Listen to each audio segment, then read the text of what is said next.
This video is specifically for first language Japanese speakers of American English. And the first thing to mention is that loudness can be an issue for Japanese speakers. Many times the voice doesn't carry.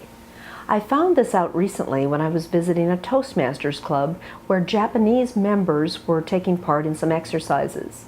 And I noticed that when the Japanese speaker was talking, all of the people could understand even in the back of the room. But when one of the individuals at the Toastmasters club decided to speak in English, it was much louder. And it just seemed very interesting to me that Japanese, for whatever reason, people are able to hear in the back of a room, whereas with English we expect the volume to be louder.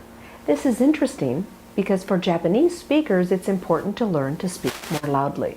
It may sound too loud to you, but it's important to American speakers. This can be achieved by opening the mouth more, and there's an exercise you may have seen in my earlier video on articulation. If you haven't seen it, I recommend that video for mouth movement. In addition, you want to project the voice. So speaking from the diaphragm, there's also a video on airflow. Make sure you're exhaling while you speak, and then the chin is up and you're projecting your voice. Now this will give you a bit of volume and a bit of focus on creating a louder voice. But what's equally important is the length of the syllables.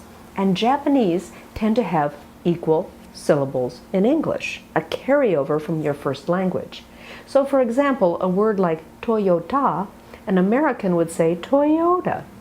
Or a word like sashimi, you've heard Americans order sashimi.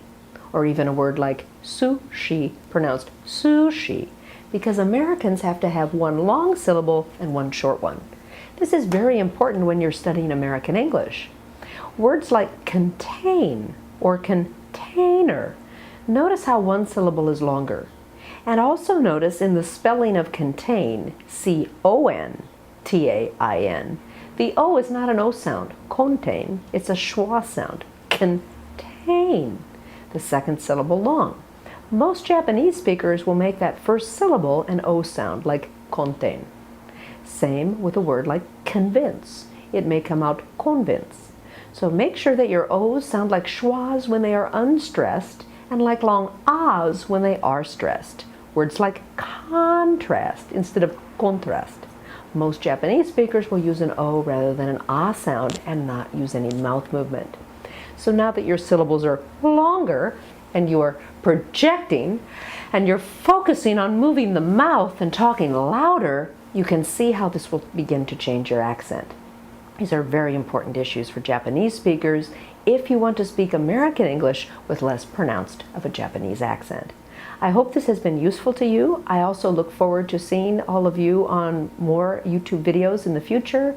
You may also want to contact us about personal coaching or about our self-study programs. Our entire program is now recorded on video, similar to this one, but with our entire program of pronunciation, word stress, intonation, airflow, everything you need to know to change your accent in as little as 2 months.